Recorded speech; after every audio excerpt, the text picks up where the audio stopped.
Okay.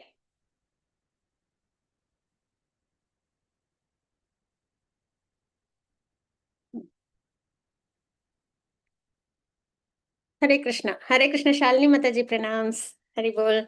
Hare Krishna devotees.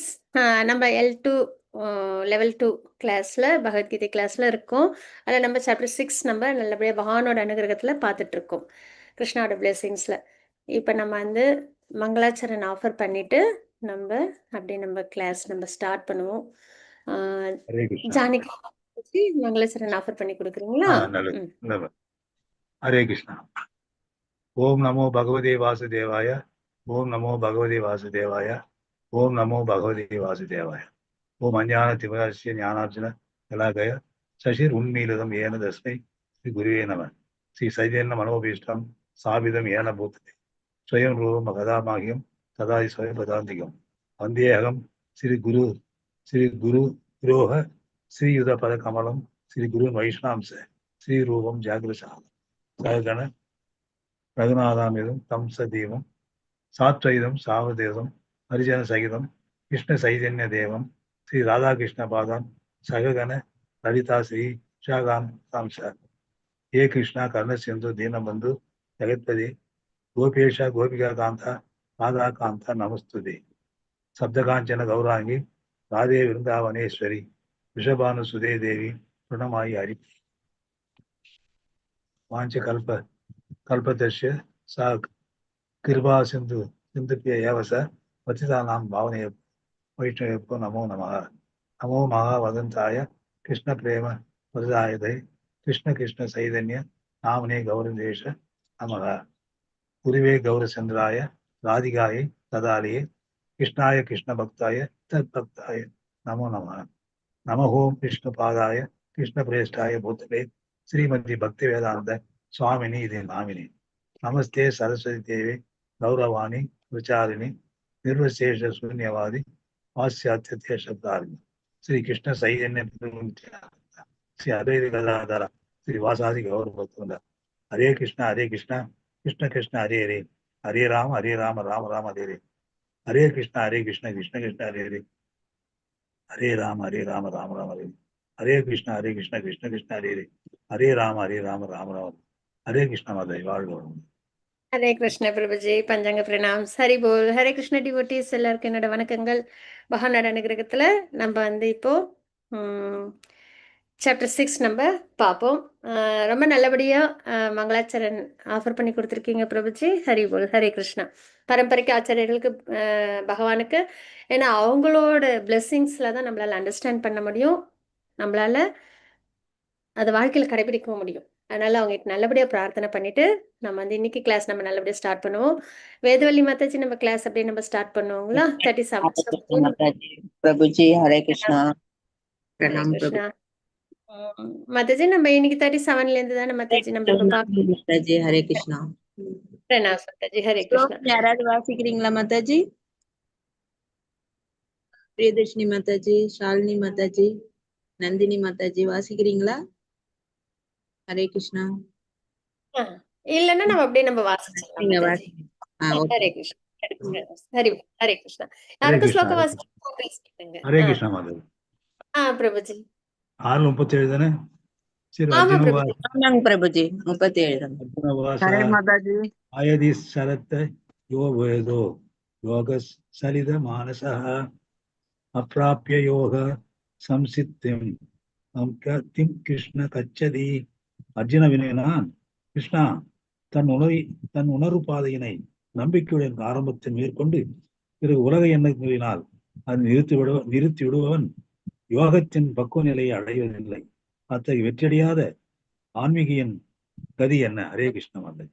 Hare போல் பிரபுஜி. ஹரே கிருஷ்ணா பிரபுஜி. ஹரே கிருஷ்ணா காளி Sri Mataji pranams. நம்ம வந்து இந்த ஸ்லோகத்தில் என்ன பார்க்கணும்னா, இதுக்கு முன்னாடி ஸ்லோகம் ரொம்ப இம்பார்ட்டண்ட்டாக பார்த்துட்டு இருந்தோம். நமக்காகவே அர்ஜுனன் ஒரு கொஸ்டின் கேட்டிருந்தாங்க. என்ன அப்படின்னா, மனதை எடுக்கிறது ரொம்ப சிரமம், காற்றை கூட நான் அடக்கிடுவேன், மனதை அடக்கிறதுன்றது சிரமம்னு. அதுக்கு பகவான் வந்து அழகாக என்ன சொல்லியிருந்தாங்கன்னா, ப்ராக்டிஸ் பண்ணணும் அப்படின்னு சொல்லியிருந்தாங்க, பயிற்சி. அதுக்கப்புறம் வந்து டிட்டாச்மெண்ட்டு, இந்த ஜட உலகத்துலேருந்து விலகி இருக்கணும் அப்படின்றது சொல்லியிருந்தாங்க. அது அப்படியே நம்ம பழகணும் அப்படின்னா அதுவும் ஸ்திரமாக நம்ம பழக பழக மனம் வந்து கட்டுக்குள்ளார வரும். அதனால அது எப்பப்பெல்லாம் வந்து அது மனம் வந்து டிஸ்ட்ராக்டடாக தான் இருக்கும். அது வந்து தப்பு கிடையாது. ஆனால் நம்ம என்ன பண்ணணும், அதோட இயல்பே அதான், மனதோட இயல்பே டிஸ்ட்ராக்டடாக இருக்கிறது தான், சஞ்சலத்தோடு இருக்கிறது தான். அதை நம்ம என்ன பண்ணணும்னா கட்டுப்படுத்தி கொண்டு வந்து நம்ம அதை சரியான பாதையில் கொண்டு வந்து வைக்கணும், குழந்தைய வைக்கிற மாதிரி. சரிங்களா? ஸோ அதுதான் வந்துட்டு நம்ம வந்து நேற்றுக்கு பார்த்தோம். இன்னைக்கு நம்ம வந்து அர்ஜுனன் என்ன கொஸ்டின் கேட்குறாங்க அப்படின்றத பார்ப்போம். இந்த மாதிரி தன்னுணர்வு பாதையில் ஆசைப்பட்டு தவம் பண்ணுறதுக்காக, யோகத்தை பயில்றதுக்காக வந்துடுறோம். சரியா? வந்துட்டு ஆனால் அதில் முழுமை அடைய முடியல, சமாதி நிலை அடைஞ்சு அதில் பகவானை அடைய முடியல. அப்படின்னா அப்படிப்பட்ட வெற்றி அடையாத ஆன்மீகவாதிகளின் கதி என்ன அப்படின்னு வந்து அர்ஜுனன் கொஸ்டின் கேட்டிருக்காங்க. சரிங்களா? அதுக்கு பகவான் என்ன உபதேசம் கொடுக்குறாங்கன்றதை நம்ம பார்க்கலாம். சாரி, 36 ஸ்லோகம் இது. ஹரே கிருஷ்ண மாதாஜி. 37 38 யாரும் வாசிக்கிறீங்களா? இல்லையா? ஓகே. பலம் பொருந்திய பிள்ளைங்களுக்கு யாராவது வாசிக்கிறீங்களா மாதாஜி? சரிங்க. ஓகே. வாசிங்க. கச்சன்னோபடிய விப்ரஷ்டஸ்ரீ நாப்திரமிவ நஷ்யதி அப்பிரதிஷ்டோ மகாபாஹோ விபுடோ பிரம்மணபதி. பலம் பொருந்திய புயங்களை உடைய கிருஷ்ணரே, ஆன்மீக பாதையிலிருந்து மயங்கிய அத்தகு மனிதன் ஆன்மீகத்திலும் வெற்றியடையாமல் பௌதிகத்திலும் வெற்றியடையாமல் சிதறிய மேகம் போன்று எங்கும் இடமின்றி அழிந்து விடுவதில்லையா? ஹரி போல் மாதாஜி. ஹரே கிருஷ்ணா. ஸோ அவங்ககிட்ட கேட்குறாங்க பகவான்கிட்ட. சரிங்களா? அர்ஜுனன் வந்து சொல்கிறாங்க, ஆன்மீக பாதையிலன்னு வந்துட்டு ஆனால் அதுக்கப்புறம் அவங்களால வெற்றி அடைய முடியல அப்படின்னா அவங்களோட கதி என்ன? சிதறிய மேகம் போன்று எங்கும் இடமின்றி அழிந்து விடுவதில்லையா அப்படின்றத கேட்குறாங்க. ஏன்னா மெட்டீரியல் இருந்தால் அதுக்கு ஒரு rules and regulations, law of நேச்சரில் அவங்க வந்துடுவாங்க. சொர்க்கம் நரகம் இதிலெல்லாம் அவங்க ட்ராவல் பண்ணுவாங்க. அதே நல்லா பக்தி பண்ணி பகவான் லோகத்துக்கு போனால் பகவான் லோகத்தில் கைங்கரியம் கிடைக்கும், அங்கே இருப்பாங்க. இவங்க இதுலேயும் இல்லாமல் பகவான் லோகத்துக்கு போக முடியாமல் இருக்கிறவங்களோட கதி என்ன? அவங்க இங்கேயும் போக முடியாது, பகவான் லோகத்துக்கும் இங்கேயும் லா ஆஃப் நேச்சர்லேயும் அவங்களுக்கு வர முடியாது. அப்போ அவங்களோட கதி என்ன அப்படின்றத வந்து அர்ஜுனன் வந்து கொஷின் கேட்டிருக்காங்கன்றதை பார்க்குறோம். அதுக்கு பகவான் இதுவும் அர்ஜுனோட கொஷின் தான். கிருஷ்ணா, இதுவே என் சந்தேகம், இதை முழுமையாக தீர்க்குமாறு உம்மை கேட்டுக்கொள்கின்றேன். உண்மையின்றி இந்த சந்தேகத்தை நீக்கக்கூடிய வேறு எவரையும் நான் காணவில்லை. ஹரி போல். சரிங்களா? அப்போ நம்ம இதுதான் நம்ம பகவத்கீதை ரொம்ப இம்பார்ட்டண்ட்டாக நம்ம பார்க்கறது என்னென்னா, அர்ஜுனனோட ஒவ்வொரு அசைவும் நமக்கு வந்துட்டு லெசன். சரிங்களா? பகவத்கீதையை வந்து அவங்க வந்து குழப்பம் அவங்க மனசில் வந்தோடனே அவங்க யார்கிட்ட தான் போய் சரணாகதி பண்ணுறாங்க அப்படின்னு நம்ம பார்க்குறோம். சரிங்களா? கிருஷ்ணா கிட்ட தான். சுற்றி நிறைய பேர் நல்லவங்க இருந்தாங்க, பீஷ்மர் இருந்தாங்க, குரு இருந்தாங்க, யுதிஷ்ட மகாராஜர் இருந்தாங்க, எல்லாரும் இருந்தாங்க. ஆனால் அவங்க யாருக்கிட்ட சரணாகதி பண்ணாங்க? கிருஷ்ணர்கிட்ட. அதே தான் நமக்கும் லெசன். நம்மளை சுற்றி நிறைய நல்ல விஷயம் இருக்கும். சரிங்களா? அந்த நல்ல விஷயத்தில் நம்ம வந்துட்டு ஒருத்தவங்கள தான் நம்ம ஃபோக்கஸ் பண்ணுறோம். யார் அப்படின்னா supreme person of God Krishna. அவங்க கொடுத்த உபதேசம் தான் நமக்கு ஆதாரம், பகவத்கீதை. சரிங்களா? அவங்க கொடுத்த உபதேசம் தான் நமக்கு பிடிமானம்.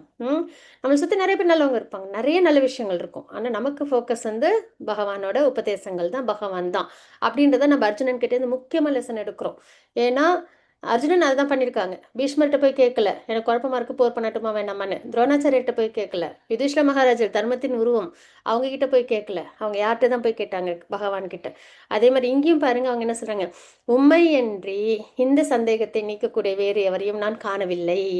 அவ்வளோ ஃபோக்கஸ்டாக கம்ப்ளீட் சரணாகதி அவங்க யார்கிட்ட எடுத்திருக்காங்க? பகவான் கிட்ட அவங்க எடுத்திருக்காங்க அப்படின்றத நம்ம பார்க்குறோம். சரிங்களா? பகவானும் உபதேசம் கொடுக்குறாங்க. புருஷோத்தமரான முழுமுதல் கடவுள் கூறினார், பிரித்தாவின் மகனே, நற்செயல்களில் ஈடுபட்ட அது ஆன்மீகவாதி இவ்வுலகிலோ பரவுலகிலோ அழிவை அடைவதில்லை. இப்போ வந்து ஒருத்தவங்க தவம் மேற்கொள்கிறாங்க, ஆனால் அவங்க அதில் முழுமை அடையல, பக்தி மார்க்கத்தில் அவங்க இன்னும் முழுமை அடையல, பகவான் லோகத்தை அடையிற அளவுக்கு அவங்களுக்கு அந்த பியூரிஃபிகேஷன் கிடைக்கல. அதே சமயத்தில் ஜட உலகத்தில் அந்த பிறப்பிறப்பு சுழற்சியில் அந்த நரகம் சொர்க்கம் அந்த சுழற்சியில் அவங்க வருவாங்களான்னா அதுலேயும் கிடையாது. ஏன்னா ஆன்மீகத்தில் அவங்க ஈடுபட்டிருக்காங்க. ஸோ அந்த மாதிரி நற்செயலில் ஈடுபட்டவங்களுக்கு என்னைக்கும் வந்து அழிவே கிடையாது அப்படின்றத பகவான் வந்து ரொம்ப அழகாக சொல்கிறாங்க. சரிங்களா? என் நண்பனே, நமக்கு தான். சரிங்களா? நன்மை செய்தவன் தீமையை அடைவதே இல்லை. பகவான் ரொம்ப அழகாக என்ன சொல்கிறாங்க? நல்லது தானே பண்ணியிருக்காங்க ஆன்மீகவாதி, அப்போது அவங்களுக்கு என்றைக்கும் தீமைன்றது வராது அப்படின்றத ரொம்ப அழகாக பகவான் நமக்கு குறிப்பிடுறாங்க. வெற்றியடையாத யோகி புண்ணிய ஆத்மாக்களின் லோகங்களில் பற்பல வருடங்கள் அனுபவித்த பின் நல்லோரின் குடும்பத்தில் அல்லது பெரும் செல்வந்தரின் குடும்பத்தில் பிறக்கின்றான் அப்படின்றத நம்ம பார்க்குறோம். லெவல் 1லயே இதை நீங்கள்லாம் படிச்சிருப்பீங்க, நம்ம லேர்ன் பண்ணியிருப்போம். தவத்திலே வந்து கொஞ்ச காலம் தவம் பண்ணி அதில் வீழ்ச்சி அடைஞ்சவங்க, நிறைய வருடங்கள் தவம் பண்ணி அதில் வீழ்ச்சி அடைஞ்சவங்க, ரெண்டா வந்து பகவான் சொல்கிறாங்க. சரிங்களா? கொஞ்ச காலம் தபஸ் பண்ணி வீழ்ச்சி அடைஞ்சவங்களோட கதி என்ன, பல காலம் தவம் பண்ணி அதில் வீழ்ச்சி அடைஞ்சவங்களோட கதி என்ன அப்படின்றத பகவான் இங்கே ரொம்ப அழகாக குறிப்பிடுறாங்க.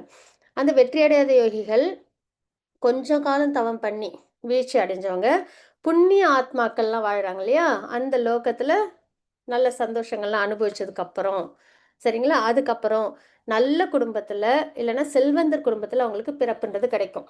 அதாவது பக்தி பண்ணுறதுக்கு ஏதுவான குடும்பமாக இருக்கும். சரிங்களா? கோயில் பூஜை புனஸ்காரம் இதெல்லாம் ரொம்ப ஈடுபடுற குடும்பமா, அது மாதிரி செல்வந்தர் குடும்பம் என்ன நல்ல பணம் இருந்தது அப்படின்னா ஆன்மீகத்துல நிறைய நல்ல நல்ல பணிகள் எல்லாம் ஈடுபட முடியும் இல்லையா? கோயில் கட்டுறது, குளம் வெட்டுறது, இந்த மாதிரி நிறைய நற்பணிகள்ல அந்த செல்வத்தை கொண்டு வர முடியும். அதாவது அவங்க வந்து தவத்திலேருந்து வீழ்ச்சி அடைஞ்சிட்டாங்க. ஆனால் திருப்பி அவங்களுக்கு பகவான் என்ன பண்ணுறாங்க, நல்ல குடும்பத்திலையோ இல்லைன்னா செல்வந்தர் குடும்பத்திலையோ பிறக்க வச்சு மறுபடியும் அந்த பக்தி மார்க்கத்தில் அவங்க முன்னேறதுக்கான அனைத்து வாய்ப்புகளையும் பகவான் வந்து கொடுக்குறாங்க. அதுதான் நம்ம இங்கே பார்க்கறது. சரிங்களா? அதே வந்து பலகாலம் நீண்ட காலம் யோக பயிற்சிக்கு பின் வெற்றி அடையாத யோகி அவங்க என்ன பண்ணுறாங்க அப்படின்னா ஆன்மீகங்களின் குடும்பத்தில் நல்ல இந்த ஆச்சாரியர்கள் நல்ல கிருஷ்ண பக்தியில் சிறப்பாக இருக்கிறவங்க, சரிங்களா, பரம்பரையில் அவங்களோட பரம்பரையில் அவங்களுக்கு வந்து பிறவின்றது கிடைக்கும். அது வந்து இருக்கிறதுலையே ரொம்ப வந்து அரிதானது அதுதானா. நம்மளாம் நினைப்போம் ஏதாவது ஒரு பெரிய ஒரு வெல் டு டூ ஃபேமிலியில் பிறந்திருக்கணும் நல்ல அப்படின்ற மாதிரிலாம் தாட்ஸ் முன்னாடி இருந்திருக்கும் நமக்குலாம் இல்லையா? சிலவங்களாம் நம்மளை சுற்றி பார்ப்போம்ல, பாரு அந்த எப்படி இருக்காங்க அப்படின்னு. ஆனால் இருக்கிறதுலையே ஒரு பௌதிகமாக சொல்கிறது அது. சரிங்களா? ஆனால் இங்கே என்ன சொல்கிறாங்க பகவான்னா, பிறவி மனித பிறவின்றது துர்லபம். அதுலேயும் இந்த மாதிரி ஆன்மீகவாதிகளின் குடும்பத்தில் பிறக்கிறதுன்றது இருக்கு பாருங்க, அது வந்து ஒரு மிக மிக அரிதானது அப்படின்றத பார்க்குறாங்க. இப்போ ஒருத்தவங்க வந்து அப்பா அம்மா அவங்களோட ஃபேமிலியில் எல்லாருமே ஒரு கிருஷ்ணா டிவோட்டியாகவே இருக்காங்கன்னு வச்சுக்கோங்களேன். அந்த ஃபேமிலியில் பிறக்கிற குழந்தை என்ன பண்ணும், கருவிலேருந்தே அது வந்து கிருஷ்ண பக்தியில் தான் இருக்கும் இல்லைங்களா? ஏன்னா சுற்றி அதுக்கு எல்லாமே என்ன டிவோட்டிஸோட அசோசியேஷன், கிருஷ்ணா கான்ஷியஸ்னஸ் இதெல்லாம் முழுமையாக அமைஞ்சிடும். அது வந்து வேற எதையுமே தேவர்கள் வழிபாட்டில் போய் சிக்கிக்காது, இல்லை வேற ஏதாவது ஒரு விஷயத்துல போய் அது வந்து மாட்டிக்காது.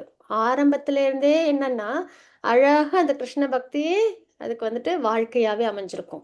அதுக்கப்புறம் அதுலயே வளர்ந்து வளர்ந்து வளர்ந்து நல்லபடியா ஆன்மீகத்துல முன்னேற்றம் அடைய முடியும். அப்படியே ஆன்மீகவாதி குடும்பத்துல பிறக்கிற ஆத்மாக்கள், சரிங்களா?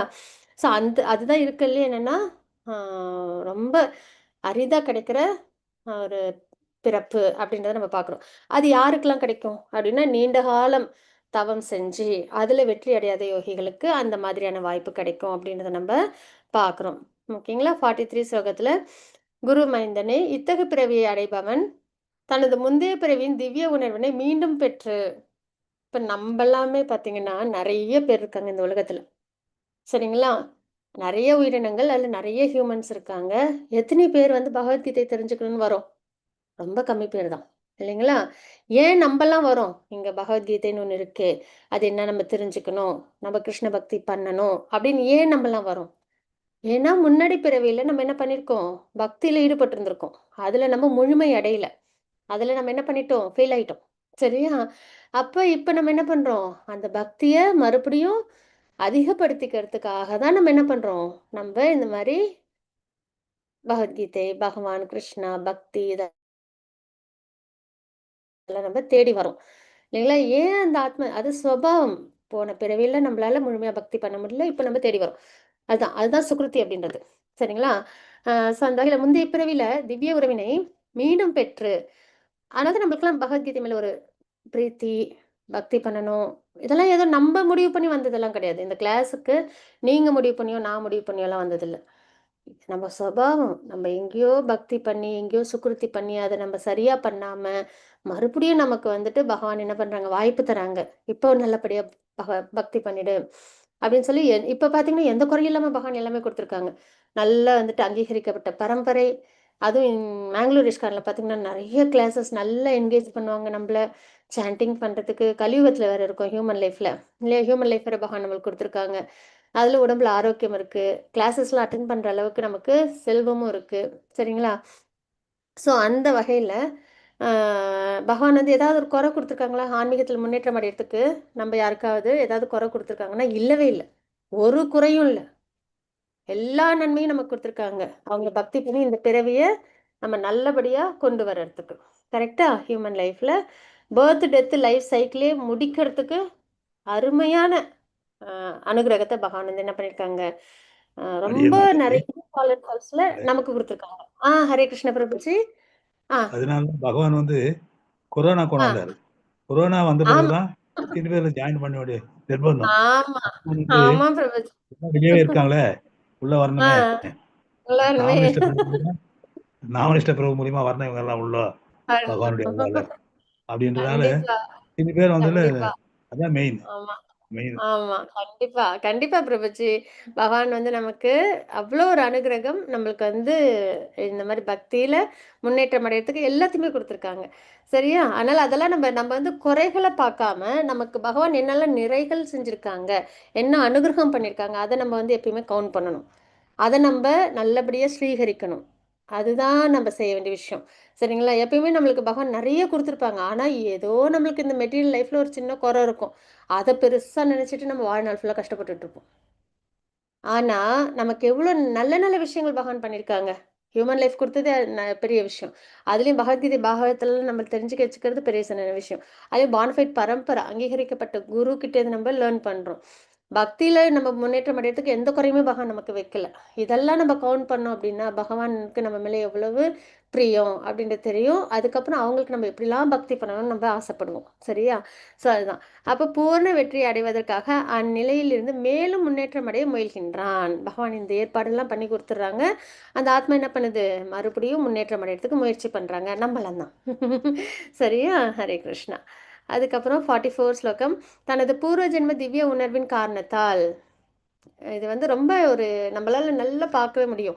இப்போ ஒரே ஃபேமிலியில தான் பிறந்திருப்பாங்க. ஒரு குழந்தை வந்து பார்த்தீங்கன்னா தப்பு தப்பான வழியில போகும். ஒரு குழந்தை பார்த்தீங்கன்னா ஆன்மீகத்தில் நல்லா வரும். இல்லை நல்ல விஷயங்கள் எல்லாம் ஈடுபடும். அது எதனாலன்னா அந்த பூர்வ ஜென்ம வாசனை. சரிங்களா? நிறைய தப்பான விஷயங்கள்லாம் ஈடுபட்டு ஒரு குழந்தையால அந்த தப்பான பழக்கத்திலிருந்து அந்த சுபாவத்துல ஈஸியாக வெளியில வர முடியாது. அடுத்து எப்படி நம்ம இப்பெல்லாம் போன ஜென்மத்தில் எங்கேயோ பக்தி பண்ணி மிஸ் பண்ணிட்டோம். அதனால பகவத்கீதை கிளாஸ் எங்கே இருக்கு நம்ம தேடி போகிறோம். அதே மாதிரி தவறான பழக்கங்கள் உள்ள சுபாவம் உள்ள ஆத்மா என்ன பண்ணும்னா அந்த தவறான பழக்கங்கள்லாம் எங்கே இருக்கும்? அதை தேடி போகும். சரிங்களா? ஸோ அது வந்துட்டு அந்த பூர்வ ஜென்ம உணர்வு. சரிங்களா? அப்போ நம்மலாம் வந்துட்டு ரொம்ப பிளெஸ்டு சோல்ஸ். நம்மலாம் என்ன பண்ணியிருக்கோம்? பக்தி பண்ணியிருக்கோம்.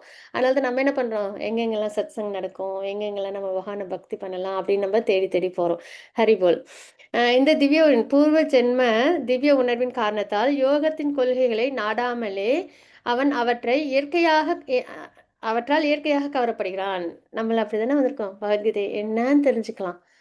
ஓ! ஏதோ ஒரு கிளாஸ் இருக்கு. அப்படின்ற மாரி தான் நம்ம என்ன பண்ணுவோம்? ஒரு கவர்ச்சி. தெரிஞ்சுக்கணும். என்ன? அப்படின்னு. ஸோ அந்த மாரி வந்ததுக்கப்புறம் நம்ம என்ன பண்ண ஆரம்பிச்சுருவோம்? பக்தியில நம்ம முன்னேற்றம் அடைய ஆரம்பிச்சுருவோம். சரியா? அத்தகைய ஆறுமுடி ஆன்மீகி எப்பொழுதும் சாஸ்திரங்கள், சடங்குகளிலிருந்து உயர்ந்து நிற்கின்றான். அப்படின்றத நம்ம இங்க பார்க்குறோம். சரிங்களா? அடுத்தது 45 ஸ்லோகம். மேலும் முன்னேற்றம் பெறுவதற்கான தீவிர முயற்சியில் ஈடுபடும் யோகி.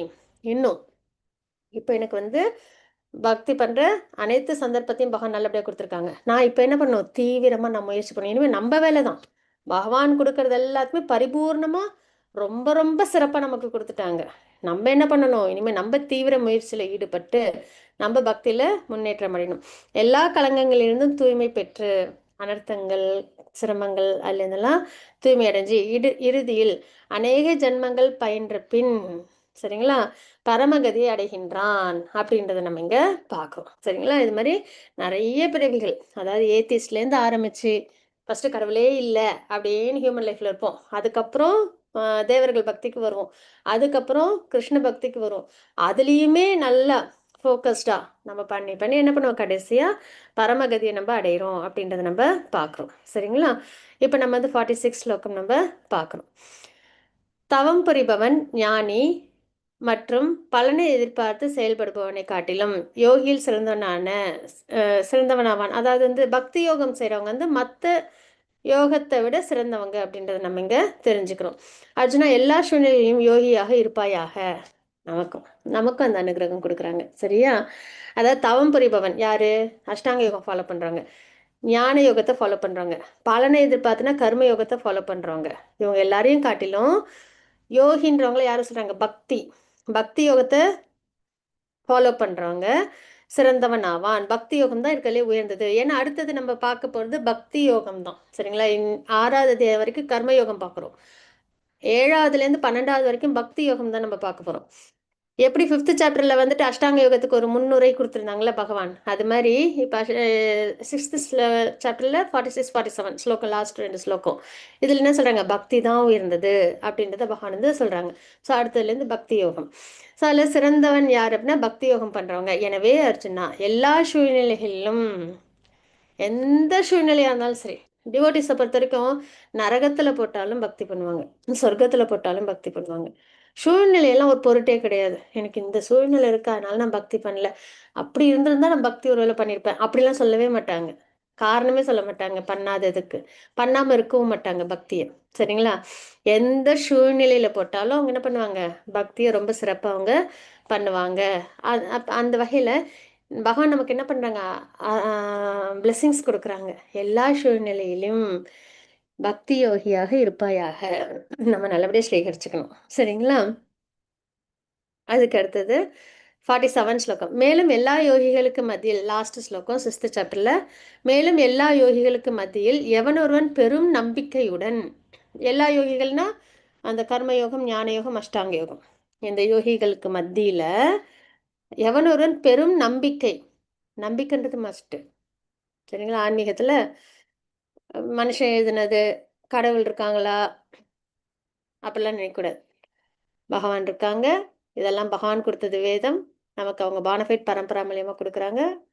தீவிரமான பக்தி நம்பிக்கை நம்ம இருக்கணும். இல்லைன்னா என்ன ஆயிடுவோம்? நமக்கு தான் லாஸ். நம்ம தான் தொலைஞ்சு போயிடுவோம், நம்ம வழி தெரியாமல். சரிங்களா? இருட்டில் இருப்போம். ஸோ அதனால் பெரும் நம்பிக்கையுடன் எப்பொழுதும் என்னில் நிலைத்து, பகவான் மேலே தன்னுள் என்னை எண்ணி, நம்மக்குள்ளார யார் இருக்கா? கிருஷ்ணா இருக்காங்க இதயத்தில். எனக்கு திவ்யமான அன்பு தொண்டு, பக்தி சேவை புரிகின்றானோ அவனே யோகத்தில் என்னுடன் மிகவும் நெருங்கியவனும். பக்தி யோகம் பண்ணும்போது நம்ம பகவானோட நெருங்கிய சம்பந்தத்தில் இருப்போம் இல்லையா? பக்தி யோகன்றது என்ன? ஸ்ரவணம், கீர்த்தனம், விஷ்ணு ஸ்மரணம் சொல்லிட்டு நம்ம பார்ப்போம். பக்தி யோகம் ஸ்லோகங்கள் பார்க்கும்போது நம்ம பார்ப்போம். சரிங்களா? அந்த அத்தியாயத்தில் அதில் இந்த 5 வகையான ரசம் இருக்குல்ல, அதில் ஒரு ரசத்தில் 5 வகையான ரசம் என்ன? சாந்த பாவம், தாசிய பாவம், மாதுரிய பாவம், வாத்சல்ய பாவம், சாக்கிய பாவம். சரிங்களா? இந்த மாதிரி 5 வகையான உறவு பகவான்கிட்ட இருக்கு. அதில் ஏதோ ஒரு உறவில் யசோதம்மா வந்து வாத்சல்ய பாவத்தில் இருந்தாங்க, கோபிஸ் மாதுரிய பாவத்தில் இருந்தாங்க, அர்ஜுனன் சாக்கிய பாவம், அதாவது நட்பு, அந்த முறையில் இருந்தாங்க. ஸோ அந்த முறையில் என்ன பண்ணுறாங்க? பக்தி சேவை, பகவான்கிட்ட அன்கண்டிஷனல் லவ். பக்தினால அன்பு. சரிங்களா? வெளிப்படுத்துறது, அன்கண்டிஷனல் லவ்வை பகவான்கிட்ட வெளிப்படுத்துறது. அந்த பாவத்தில் ஒரு ஆத்மாவும் என்ன பண்ணுறாங்க? பகவான்கிட்ட அன்பை வெளிப்படுத்துகிறாங்க. ஸோ அதனால் பக்தி யோகம் யார் பண்ணுறாங்களோ அவங்க வந்து பகவானோட எப்படி இருப்பாங்க? ரொம்ப நெருங்கியவங்களா இருப்பாங்க. சரிங்களா? எல்லோரிடம் விட உயர்ந்தவனாகவும் அவங்க இருப்பாங்க. ஏன்னா மற்றவங்களாம் வந்து கர்மயோகம் ஃபாலோ பண்ணுறவங்க சொர்க்கம் போகணும்னு கூட விருப்பப்படலாம். அஷ்டாங்க யோகம் ஃபாலோ பண்ணுறவங்க அஷ்ட சித்திகள் மேலே கூட ஆசைப்பட்டுடலாம். ஞான யோகம் ஃபாலோ பண்ணுறவங்க பகவான் நானும் ஒன்று, பிரம்மஜோதியில் ஐக்கியமாகணும்னு ஆசைப்படுவாங்க இல்லையா? ஆனால் பக்தி யோகியில் இருக்கிறவங்க மட்டும் என்ன பண்ணுவாங்க? மற்ற யோகத்தை விட உயர்ந்தவங்களா இருப்பாங்க. பகவானே வேணும்னு சொல்லி பகவானுக்கு பக்தி சேவையிலே தன்னை ஈடுபடுத்திப்பாங்க. அதுதான் அவங்களுக்கு ரொம்ப உயர்ந்ததாக இருக்கும். எங்கே இருந்தாலும் பகவானுக்கு சேவை பண்ணணும், அதுதான் அவங்களோட எண்ணமாக இருக்கும். பகவான் நானும் ஒன்றுன்னு அவங்க வந்து என்றைக்கும் சொல்ல மாட்டாங்க. சொர்க்கம் போகணுன்னு ஆசைப்பட மாட்டாங்க. இஷ்ட சித்திகள் நம்ம வந்து யூஸ் பண்ணணும்னு அவங்க விருப்பப்பட மாட்டாங்க. அவங்களுக்கு ஒன்றே ஒன்று தான், பகவான் அவங்களுக்கு நான் பக்தி சேவை பண்ணணும் அப்படின்றத அவங்க ஃபோக்கஸாக இருக்கும். அதனால தான் மற்ற யோகிகளோட உயர்ந்தவங்களாகவும் பகவானுக்கு ரொம்ப நெருங்கியவங்களாகவும் இருக்கிறாங்க. யார்? பக்தி சேவை பண்ணுறவங்க அப்படின்றத நம்ம பார்க்குறோம். சரிங்களா? இதுவே எனது அபிப்பிராயம் சொல்லி பகவான் என்ன பண்ணுறாங்க? இந்த 6வது அத்தியாயத்தை கன்க்ளூட் பண்ணுறாங்க. சரிங்களா? ஸோ பக்தி தான் சிறந்ததுன்றதை நம்ம பார்க்குறோம். இப்போ நம்ம வந்து 7வது அத்தியாயம் பக்தி யோகம் அப்படின்றது தான் நம்ம பார்க்க போறோம். அது ஞான விஞ்ஞான யோகம். 6 வரைக்கும் கர்ம யோகம். ஓகேவா? இப்போ 7வது அத்தியாயத்துல பக்தி யோகம் பார்க்க போறோம். பக்தி யோகத்துல ஃபர்ஸ்ட் சாப்டர் ஞான விஞ்ஞான யோகம். அதாவது பகவானை பத்தின முழுமையான அறிவு இந்த அத்தியாயத்துல நம்ம தெரிஞ்சுப்போம். சரிங்களா? பகவானை பத்தின முழுமையான விஷயத்தை நம்ம தெரிஞ்சுப்போம் அப்படின்றதான் பார்க்குறோம். இதுல பார்த்தீங்கன்னா 5 செக்மெண்ட்ஸ் இருக்கு அப்படின்றத பார்க்குறோம். சரிங்களா? கேள்வி ஞானம் அதோட இம்பார்ட்டன்ஸ் ரொம்ப நல்லா இருக்கும். சரிங்களா? பக்தி யோகம்னாலே ரொம்ப அப்படியே இனிமையா இருக்கும். கர்மயோகத்துல விக்கர்மா அக்கர்மா அப்படின்னு நம்ம வந்துட்டு பார்த்துட்டு இருப்போம். சரிங்களா? ஆனா பக்தி யோகம் வந்து இந்த பக்தியை பத்தி நம்ம வந்து நிறைய பேசுவோம். அதுவே ரொம்ப புத்துணர்ச்சி தரும், நமக்கு ரொம்ப ஈர்க்கும். சரிங்களா? ஸோ அதில் வந்து கேள்வி ஞானம் அப்படின்றது கிருஷ்ணரின் சக்திகள் என்னென்ன அப்படின்றத பார்ப்போம். கிருஷ்ணரை ஏற்பது அல்லது நிராகரிப்பது. அதாவது 4 வகையான மக்கள் பக்தியில் வருவாங்க, 4 வகையான மக்கள் பக்திக்கு வரமாட்டாங்க. அதை பற்றி பார்ப்போம். தேவர்கள் வழிபாடோட நிலை என்ன அப்படின்றத பார்ப்போம். யார் பக்தராக முடியும் அப்படின்றத நம்ம இதில் நம்ம பார்ப்போம். சரிங்களா? இப்போ நம்ம வந்து 7.1 சாரி 7வது அத்தியாயத்தில் 1வது ஸ்லோகம் அதுதான் நம்ம பார்க்கணும். ஆனால் அதுக்கு முன்னாடி ஒரு விஷயம் இருக்கு. நம்ம ஸ்லோகம் பார்த்துட்டு இந்த ஸ்லைட் நம்ம பார்த்துக்கலாம். சரிங்களா? ஸ்லோகம் என்ன அப்படின்னு பார்த்தோம்னா, புருஷோத்தமரான முழுமுதற் கடவுள் கூறினார், பிரித்தாவின் மகனே, என்னிடம் பற்றுதல் கொண்ட மனதுடன் என்னை என்னை பற்றிய முழு உணர்வில் யோகத்தை பயில்வதன் மூலம் நீ என்னை நீ எவ்வாறு சந்தேகமின்றி முழுமையாக அறிந்து கொள்ளலாம் என்பதை இனி கேட்பாயாக அப்படின்னு பகவான் வந்து சொல்றாங்க. சரிங்களா? பக்தி யோகம் ஸ்டார்ட் பண்றாங்க. அதுல உபதேசம் என்ன கொடுக்குறாங்கன்றது தான் நம்ம இதுல பார்க்குறோம். சரிங்களா? எப்பயும் பகவான்கிட்ட பற்றுதல் கொண்ட மனதோட எல்லா அத்தியாயத்திலையும் உன் மனதை என்னில் நிலைநிறுத்து. பகவான் ரொம்ப அழகா சொல்லுவாங்க. சரிங்களா? ஏன்னா அதுதான் நம்ம என்ன பண்ணணும், கிருஷ்ண பக்தியிலேருந்து வெளியில கொண்டு போயிடும் இந்த ஜட உலக விஷயங்களுக்கு. இங்க என்ன சொல்றாங்க? என்னிடம் பற்றுதல் கொண்ட, எப்படி பற்றுதல்? பகவானோட நாம ரூப குணலீலைகள் அதுல எப்பயும் நம்ம ஆர்வமா கேட்கணும், சேவா பண்ணணும், வைஷ்ணவர்களுக்கும் பகவானுக்கும். சரிங்களா? அந்த மனதுல அதுதான் இருக்கணும். அது இருந்ததுன்னா ஜட உலக விஷயங்களுக்கு இடமே இருக்காது மனதில். சரிங்களா? என்னை பற்றிய முழு உணர்வில் எப்பயும் கிருஷ்ண உணர்வில் இருக்கிறது. சரிங்களா? யோகத்தை பயில்வதன் மூலம் பக்தி யோகத்தை நம்ம லேர்ன் பண்றதன் மூலயமா ப்ராக்ரஸ் ஆகிறதன் மூலயமா சந்தேகம் ஏதுமின்றி முழுமையாக நம்ம பகவானை தெரிஞ்சுக்கலாம் அப்படின்றத நம்ம எங்க பார்க்குறோம். அதை பத்தி என்கிட்ட இருந்து கேளு அப்படின்றத சொல்றாங்க. அந்த கேட்கறதுன்றது ரொம்ப உயர்ந்தது. சரிங்களா? அதான் அந்த பர்பட்ல ரொம்ப அழகா பிரபத்தை கொடுப்பாங்க. கேட்கறதுனால என்னென்னலாம் நமக்குள்ள நடக்குது அப்படின்றது. கிருஷ்ணரை முழுமையாக அறிந்து கொள்வது எப்படி? அவருடன் முழு உணர்வில் இருப்பதால், அவரிடம் இருந்து கேட்பதால், பக்தி யோகம் பயில்வதால், மனதில் அவர் மீது பற்றுதல் கொண்டு. இப்ப நம்ம ஸ்லோகத்துல பார்த்தோம்ல, அதெல்லாம் தான் பகவானோட அந்த கிருஷ்ண உணர்வுலயே இருக்கிறது. எல்லாத்துலயும் பகவானையே பார்க்கறது. சரிங்களா? பகவான்கிட்டேருந்து உபதேசம் கேட்கறது, பக்தி யோகம் பிராக்டிஸ் பண்றது, அது மாதிரி மனதுல எப்பயும் பகவான் நாமரூப குணலீலைகள் இருக்கிறது. சரிங்களா? இதெல்லாம் வந்து ப்ராசஸ். கேட்பதன் மூலமாக கிருஷ்ணரை முழுவதுமாக அறிந்து கொள்ளலாம் அப்படின்றத நம்ம பார்க்குறோம். ஃபர்ஸ்ட் நம்ம செய்ய வேண்டியது என்னன்னா கேட்கறது. எதனால அப்படின்னா, நம்ம எல்லாரும் எப்படி இருக்கோம் கிருஷ்ண உணர்வுக்கு வரத்துக்கு முன்னாடி அப்படின்னா, நல்ல உறக்கம், மெட்டீரியல் ஸ்லீப் இல்லை, அந்த ஆன்மீகத்துல இல்லாத ஒரு உறக்கம்னுவாங்கல்ல, அறியாமை, இருள், அதுல அப்படியே நம்ம உறங்கிட்டு இருக்கோம். சரீரம் தான் வாழ்க்கை, அதுலயே தான் எனக்கு பற்றுதல், அந்த மாதிரி கடவுள் முக்தி இதெல்லாம் நம்மளுக்கு தெரியாது, பக்தி எல்லாம். சரிங்களா? அப்படி ஒரு உறக்கம், அதுவும் ரொம்ப காலமா உறங்கிட்டே இருக்கும் லேசியா. சரிங்களா? இப்ப நம்ம ஏந்திரிக்கணும்னா என்ன வேணும் நமக்கு? சத்தம் வேணும் இல்லையா? இப்ப நம்ம தூங்குறோம், ஏந்திரிக்கணும்னா என்ன வேணும்? சத்தம். ஏதாவது சத்தம் கேட்டுச்சுன்னா நம்ம ஏஞ்சிடுவோம் இல்லைங்களா? அது மாதிரி ஆழ்ந்த அந்த ஜட உலகத்துல நம்மளாம் வாழ்ந்துட்டு இருக்கோம். அதுதான் நிதர்சனம்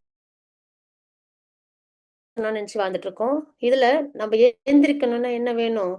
சத்தம் இல்லையா? அந்த ஒலி. அப்ப நம்ம கிருஷ்ண கதா, அதுவும் பானபேட் பரம்பராலேருந்து பகவானோட உபதேசத்தை நம்ம கேட்கும்போது அந்த ஒலி சத்தம் என்ன பண்ணும்? நம்மள எழுப்பும். எப்படி எழுப்பும்? நீ வந்து இந்த அறியாமையில் இருக்கிறவங்க கிடையாது, நீ வந்து இப்படி ஜட உலகமே பிரதானன்னு உறங்கிட்டு இருக்கியே, இருள்ல மூழ்கி இருக்கியே, ஏந்திரி, வேலை நிறைய இருக்கு. நீ வந்து சரீரம் அல்ல, ஆத்மா. ஆத்மாவோட சொரூபம் என்ன? பகவானுக்கு நித்தியமா சேவை செய்யணும். அவ்வளோ வேலை உனக்கு இருக்கு, ஏந்திரி அப்படின்னு நம்ம என்ன பண்ணுவோம்? தட்டி எழுப்போம். எது? நம்ம கேட்கறது பகவானோட நாமரூப குணலீலைகளை வானபி பரம்பராலேருந்து கேட்கும்போது அந்த சப்தம், சரிங்களா? அதனால கேட்கறதுன்றது ரொம்ப இம்பார்ட்டன்ட். எவ்வளவுக்கெல்லாம் நம்ம ஈடுபாடோட கேட்குறோமோ அவ்வளவுக்கள் நம்மளுக்கு விழிப்புணர்வு வரும்.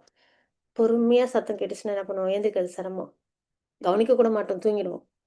நல்லா டமார்னு ஒரு சத்தம் கேட்டுச்சுன்னா என்ன பண்ணுவோம்? டப்புன்னு எழுந்திருவோம், இல்லையா?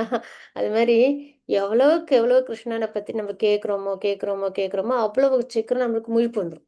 சரி, நான் வந்து இந்த ஜட உலகத்துல வாழ வேண்டிய ஆத்மா கிடையாது, நான் சரீரம் அல்ல ஆத்மா, நான் பக்தியில சிறப்பா இருக்கணும். அது தெரிஞ்சு பக்தியில் நம்ம முன்னேற்றம் அடைவோம். சரிங்களா? அதனால நிறைய கேட்கணும். நம்ம எப்போ ஏஞ்சி பக்தி பண்றோமோ அது வரைக்கும் கேட்டுட்டே இருக்கணும். அதுக்கப்புறமும் கேட்கணும். இல்ல மறுபடியும் தூங்கிடுவோம். சரியா? கேட்பதன் மூலமாக கிருஷ்ணரை முழுவதுமாக அறிந்து கொள்ளலாம். அது மாதிரி கேட்க கேட்க நம்மளுக்கு பகவான் மேல அந்த ம், பக்தின்றது வரும். கிருஷ்ணரின் தாழ்ந்த ஜடசக்தி, ஸ்தூல மற்றும் சூக்ஷ்ம பொருட்கள். ஓகே. அடுத்து இது வந்து ஓகே. இது வந்து இந்த 5 செக்மெண்ட் வந்து இங்க வந்து நம்மளுக்கு குடுத்துருக்காங்க. சரிங்களா? கேட்பதனால நம்மளுக்கு என்ன கிடைக்கும்? கிருஷ்ணரோட சக்திகள் என்னென்ன? அத பத்தி நம்ம வந்து இங்க வந்து நம்ம பார்க்குறோம். சரிங்களா? அதுக்கப்புறம் கிருஷ்ணரோட உயர்ந்த சக்தி என்ன? உயிர்வாழிகள் நம்ப. கிருஷ்ணரே பிரபஞ்சத்தை படைப்பவர், காப்பவர், அழிப்பவர் அப்படின்றத நம்ம பார்ப்போம். கிருஷ்ணர் எங்கும் நிறைந்தவர், அனைத்தின் சாரம், குணங்களுக்கு அப்பாற்பட்டவர் அப்படின்றது நம்ம ஜென்ரலா இந்த சாப்டர்ல நம்ம லேர்ன் பண்ற விஷயங்கள்.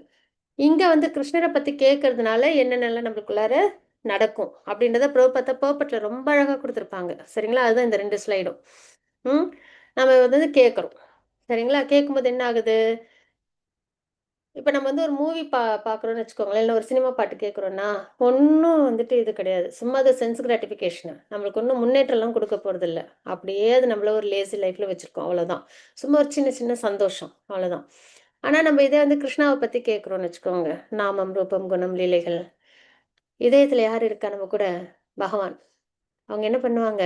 அவங்கள பத்தி கேட்கும்போது, "இத தான் நீ எப்ப செய்வன்னு நான் எதிர்பார்த்தேன்." அப்படின்னு சொல்லி என்ன பண்ணுவாங்க? ஹாப்பி ஆயிடுவாங்க. சரிங்களா? நண்பர், நம்மளோட மிக சிறந்த நண்பர். 5வது அத்தியாயத்துல நம்ம பார்த்துட்டோம். எல்லாருக்கும் அவங்க வந்து உற்ற தோழன் அப்படின்றத பார்த்தோம். சரிங்களா? என்ன செய்ய ஆரம்பிச்சுருவாங்களாம்? கிருஷ்ணாவே தூய்மைப்படுத்த ஆரம்பிச்சுருவாங்களாம். அவங்கள பத்தி கேட்க கேட்க நாமரூப குண நிலைகளை கேட்க கேட்க நம்ம இதயத்துல இருக்கிற அனர்த்தங்கள், ஜட உலக ஆசைகள் அதெல்லாம் பகவான் வந்து விலக்க ஆரம்பிச்சிருவாங்க, கிளீன் பண்ண ஆரம்பிச்சிருவாங்க. திவ்ய ஞானம் நமக்கு கிடைக்கும்.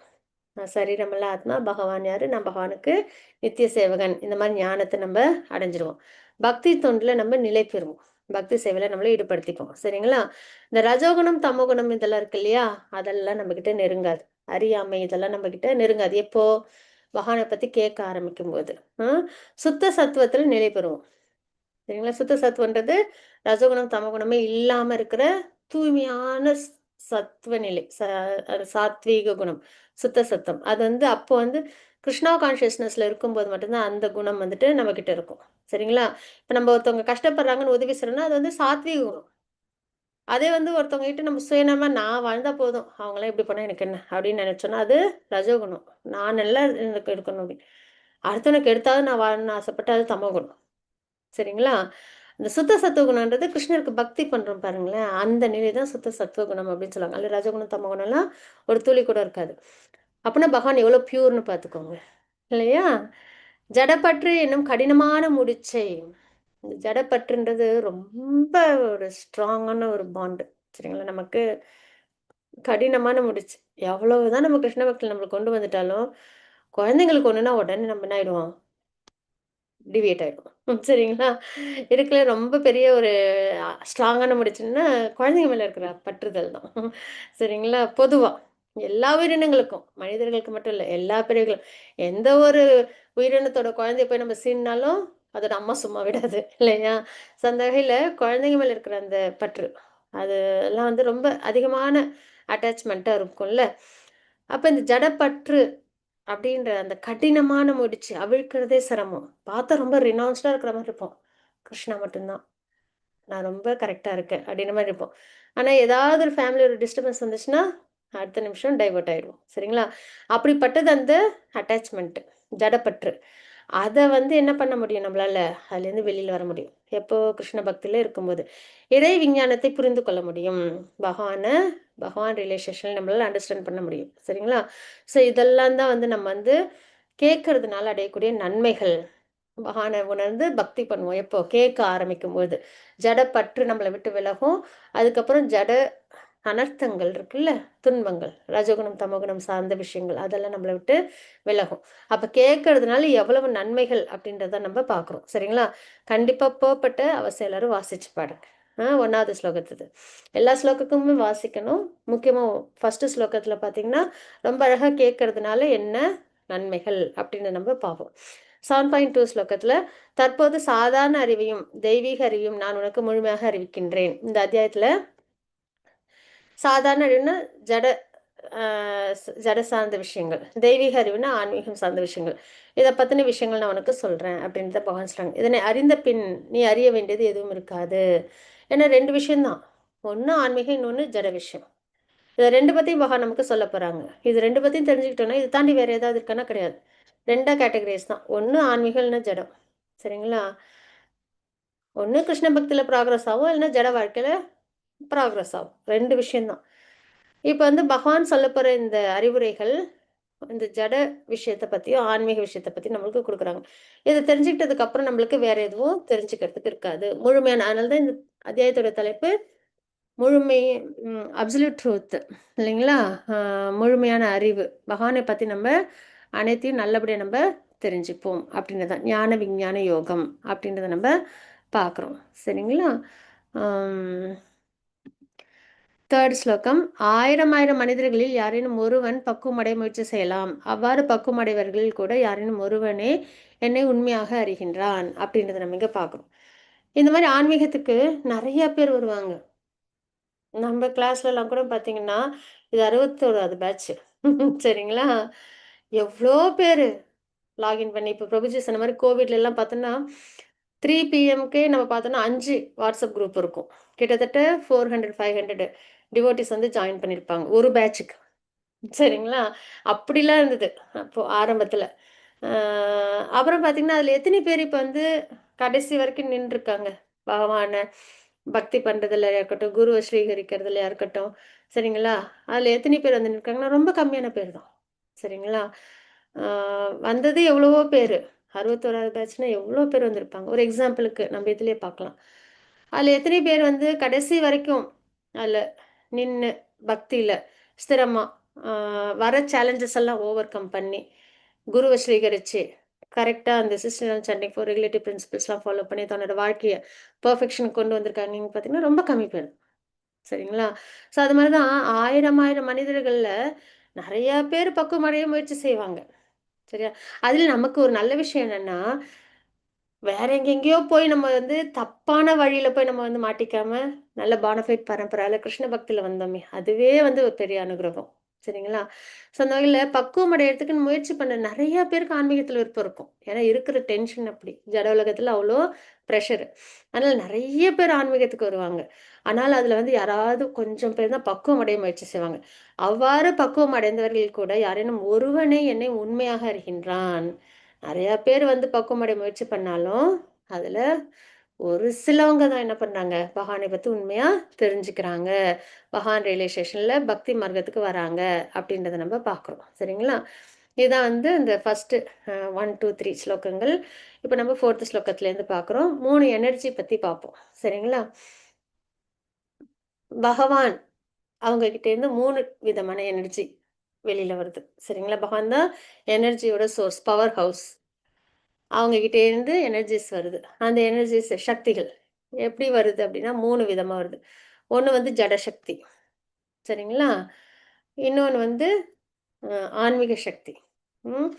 ஜட சக்தின்றது இந்த ஜட உலகங்கள்லாம் பகவான் இயக்குறாங்கல்ல, அந்த இயக்கத்துக்கு பகவான் கொடுக்குற சக்தி. மாயா சக்தின்னுவாங்க, பகிரங்க சக்தின்னுவாங்க. இன்னொன்னு வந்து ஆன்மீக லோகம்னு ஒண்ணு இருக்கா? அது இயங்குதா பகவானோட எனர்ஜில? அது வந்து ஆன்மீக சக்தி. சரிங்களா? அந்தரங்க சக்தின்னு சொல்லுவாங்க.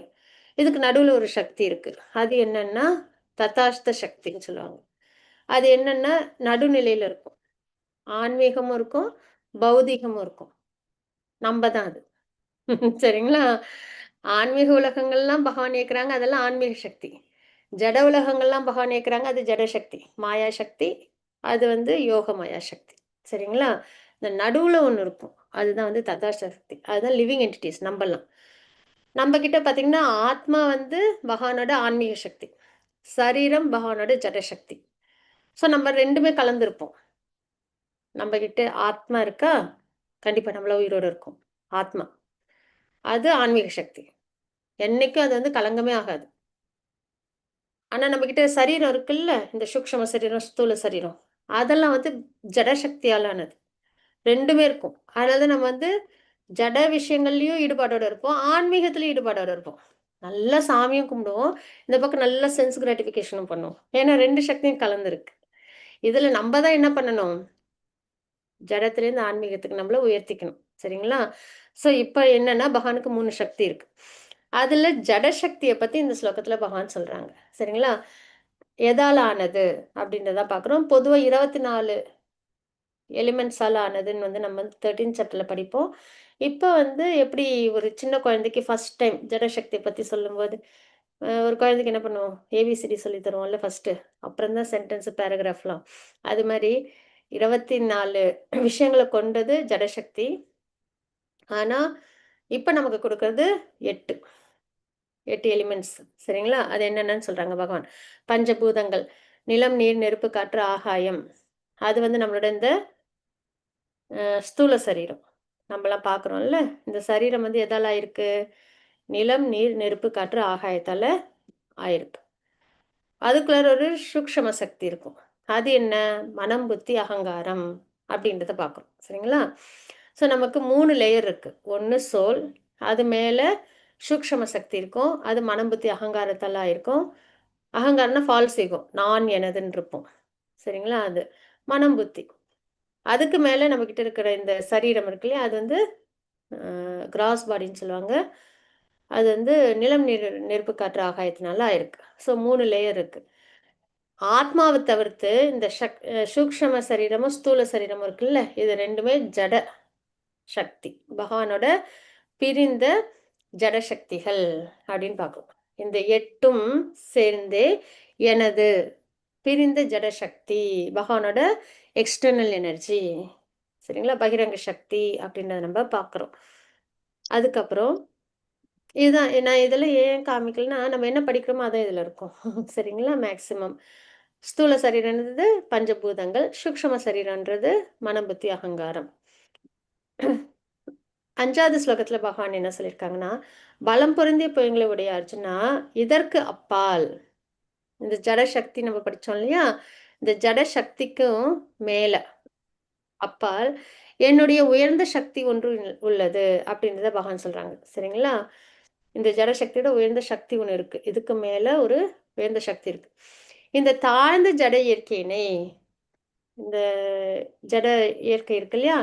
இத வந்து அந்த உயர்ந்த சக்தி என்ன பண்ணுது? தனது சுயநலத்திற்காக உபயோகப்படுத்தக்கூடியது. சரிங்களா? சுயநலமா நம்ம என்ன பண்றோம்? பகவானோட சக்தி, ஜட சக்தி. இந்த சரீரம் எல்லாமே, ஜட விஷயம் எல்லாமே பகவான்து. அந்த உயர்ந்த ஆத்மா இருக்குல்ல, அது என்ன பண்ணுது? பகவானோட இந்த எனர்ஜிய நான் எனதுன்னு நம்ம யூஸ் பண்ணிக்கிறோம். அதுதான் சுயநலத்திற்காக. கிருஷ்ணாவ விட்டுட்டு நல்லா வந்துட்டு வேணுங்கிறதெல்லாம் சாப்பிடுறது. அதுவும் இன்னொரு உயிரினத்த வேற அழிச்சிட்டு சாப்பிடுறது. அதுவுமே பகவானோட எனர்ஜி தான். அதுவுமே பகவானோட குழந்தைங்க தான். ஆனா, அத வந்து தன்னோட நாக்கோட சுவைக்காக அழிச்சிட்டு அத எடுத்து சாப்பிடுறது. ஒரு எக்ஸாம்பிளுக்கு. சரிங்களா? தனது சுயநலத்திற்காக உபயோகிக்கக்கூடிய ஜீவாத்மாக்களை அஃது உள்ளடக்கியதாகும் அப்படின்றத பார்க்குறோம். ஸோ 2 சக்தி பார்க்குறோம். ஒண்ணு பிரிந்த ஜட சக்தி. அந்த பிரிந்த ஜட சக்திய பகவானோட இன்னொரு உயர்ந்த சக்தி நம்ம தான் ஆத்மாக்கள். நம்மளோட சுயநலத்திற்காக யூஸ் பண்ணிக்கிறோம். சரிங்களா? அத தான் நம்ம இங்க பார்க்குறது. அதே நம்ம கிருஷ்ண பிரசாதமா சாப்பிட்டோம்னா, நம்ப ஆன்மீகத்துல முன்னேற்றம் அடைகிறோம்னு அர்த்தம். இல்ல அப்படின்னா, நம்ம வந்து பகவானோட எனர்ஜிய நம்ம தப்பா பிரயோகிக்கிறோம் அப்படின்னு அர்த்தம். இப்ப அப்பா கிட்ட பணம் இருக்கு. அத வந்து குழந்தை வந்து தப்பும் தவறுமா அத வந்து பயன்படுத்தினா, அது வந்து என்ன ஆகும்? அவங்க அப்பா கிட்ட பனிஷ்மென்ட் வாங்கும். இல்லையா? அது மாரி தான் நம்ப. எல்லாம் கிருஷ்ணாவோடது. அதை நம்ம என்ன பண்ணணும், சரியான முறையில நம்ம பயன்படுத்தணும். நம்ம அதனால இஷ்டத்துக்கு அது தப்பு 340 தான். தப்பு தப்பா நம்ம வந்து பயன்படுத்தினா என்ன ஆயிடும், நமக்கு பனிஷ்மெண்ட் கிடைக்கும். சரிங்களா? அதுதான் ஒரு சிம்பிளா அண்டர்ஸ்டாண்ட் பண்ற ஒரு எக்ஸாம்பிள். இப்ப 7.6ல நம்ம என்ன பார்க்குறோம் அப்படின்னா, படைக்கப்பட்டவை அனைத்தும் இந்த 2 இயற்கையை சேர்ந்தவையே. நம்ம எதெல்லாம் நம்மள சுத்தி பார்க்குறோமோ, சரிங்களா? என்ன வேணாலும் நம்மள சுத்தி நெறைய இருக்கா? எல்லாத்தையும் பார்த்தாலும் இந்த 2 சக்தியில ஒண்ணுல வந்துரும் அது. இப்ப இந்த டேபிள் எடுத்துப்போம்.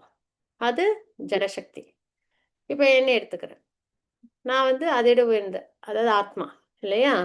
அப்போ அந்த அ ஆத்மா ஆத்மா அந்த நிலைக்கு வந்துடுறேன். சரியா? ஸோ அந்த மாதிரி எதா இருந்தாலும் இந்த 2 விஷயத்துல வந்துரும். ஒண்ணு பௌதீகம், ஒண்ணு ஆன்மீகம். இந்த 2 விஷயத்துல வந்துரும். இவ்வுலகில் ஜடமாகவும், ஆன்மீகமாகவும் இருப்பவை அனைத்திற்கும். அந்த மாரி ஜடமாவும், ஆன்மீகமாவும் இந்த உலகத்துல நெறைய இருக்கா? இப்ப நம்மலாம் உயிர்வாழிகள். நம்பலாம் பகவானோட ஸ்பிரிட் சோல்ஸ். ஆன்மீகம். நம்மளோட சரீரம், மத்த விஷயம்லாம் பகவானோட பிரிந்த ஜடசக்தி. எல்லாத்தையுமே நம்ம கேட்டகரைஸ் பண்ணிடுவோம். உயிர் இருக்கு, ஆத்மா இருக்கு, அதெல்லாம் ஆன்மீகம். சரீரம், மத்த விஷயம் எல்லாமே ஜடம். சரியா? இது எல்லாமே பகவான்கிட்டேருந்து தான் வந்திருக்கு. இது எல்லாத்துக்கும் ஆதி, அந்தம், முடிவு எல்லாமே யாரு? பகவான் தான். அத வந்து தெரிஞ்சுக்கணும் அப்படின்னு வந்து பகவான் சொல்றாங்க. ஏன்னா எல்லாருமே பகவான்கிட்டேருந்து தான் உருவாகி இருக்கோம். செல்வத்தை வெல்வோனே, என்னை விட உயர்ந்த உண்மை எதுவும் இல்லை. ஹரி போல். பகவான் சொல்றாங்க. என்ன சொல்றாங்க? என்னை விட உயர்ந்த உண்மைன்றதெல்லாம் வேற எதுவும் கிடையாது. அவங்க தான் இருக்கலே உயர்ந்தவங்க. சரிங்களா? அது வந்து நம்ம எப்படி இத அண்டர்ஸ்டாண்ட் பண்றோம் அப்படின்னா, பகவான் ஒரு எக்ஸாம்பிள் குடுக்குறாங்க. ஒரு முத்து மாலை இருக்கு. அது வந்து கோர்க்கப்பட்டு அழகா இருக்கு. சரியா? அந்த முத்துக்கள்லாம் ஒண்ணோட ஒண்ணு அழகா மாலையா இருக்கிறதுக்கு காரணம் என்ன? அதுக்குள்ளார இருக்கிற அந்த நூல். அது மாரி இந்த ஜட உலகத்துல எல்லா விஷயமும் இருக்கு. மரம் இருக்கு, செடி கொடி இருக்கு, தேவர்கள் இருக்காங்க, சூரியன் வருது, சந்திரன் வருது, உலகம் சுத்துது. எல்லாமே நடக்குது. இதெல்லாம் எப்படி நடக்குது? காலையில ஆனா சூரியன் வராங்க, பூ பூக்குது. ம். எல்லாமே இயங்கிட்டு இருக்கு. அந்த இயக்குற அந்த சக்தி எது? அப்படின்னு பார்த்தா, அதுதான் பகவான். அது எப்படின்னா, முத்துக்கள்லாம் ஒண்ணோட ஒண்ணு கோர்க்கப்பட்டிருக்கு. அதுக்கு நடுவுல அத அப்படி தாங்கி நிக்கிறது என்ன? நூலு. அது மாரி பகவான் இந்த உலகத்துல என்ன பண்றாங்க? தாங்கி புடிச்சிட்டு இருக்காங்க. சரிங்களா? அதனால தான் இதெல்லாம் என்ன ஆகுது? அழகா இயங்கிட்டு இருக்கு. அவங்கள விட உயர்ந்த உண்மைன்றது வேற எதுவும் இல்ல. அவங்கள தாண்டி வேற ஏதாவது இருக்கா அப்படின்னு நம்ம தேடவே வேண்டாம். தேடினாலும் நம்மளுக்கு ஆன்சர் கிடைக்காது. சரிங்களா? அதனால பகவான் தான் உயர்ந்த உண்மை. அவங்க தான் இந்த உலகத்துல அழகா தாங்கி பிடிச்சிருக்காங்க அப்படின்னு ஆத்தாரமா இருக்காங்க. அதுவும் அவங்க எப்படிப்பட்டவங்க? ரொம்ப உயர்ந்த கிருஷ்ணா. சரிங்களா? பக்தி வேணான்னு நினைக்கிற அளவுக்குலாம் ரொம்ப இவங்களுக்கு ஏன் பக்தி பண்ணணும்? அப்படின்னு நம்மளால நினைக்கவே முடியாது கிருஷ்ணாவுக்கு. ஏன் நம்ம பக்தி பண்ணல? அப்படின்னு நினைக்கிற அளவுக்கு தான் பகவானோட குணங்கள். அவங்களோட லீலைகள். சரிங்களா? ஸோ அதனால ஹேப்பியா, ஆசையா நம்ம என்ன பண்ணணும்? கிருஷ்ணா கிட்ட நம்ப பக்தி பண்ணணும். இதான் அந்த எக்ஸாம்பிள். முத்துக்கள்லாம் ஒண்ணோட ஒண்ணு இருக்கிறதுக்கு காரணம் அந்த நூலு. அது மாரி இந்த உலகமெல்லாம் இயங்கிட்டு இருக்கு அப்படின்னா, அதுக்கு காரணம் பகவான். அப்படின்றத நம்ப நல்லபடியா அண்டர்ஸ்டாண்ட் பண்ணணும். அதுக்கப்புறம் 7th சாப்டர்ல 8th ஸ்லோகம். குந்தியின் மகனே, நானே நீரின் சுவையாவேன்.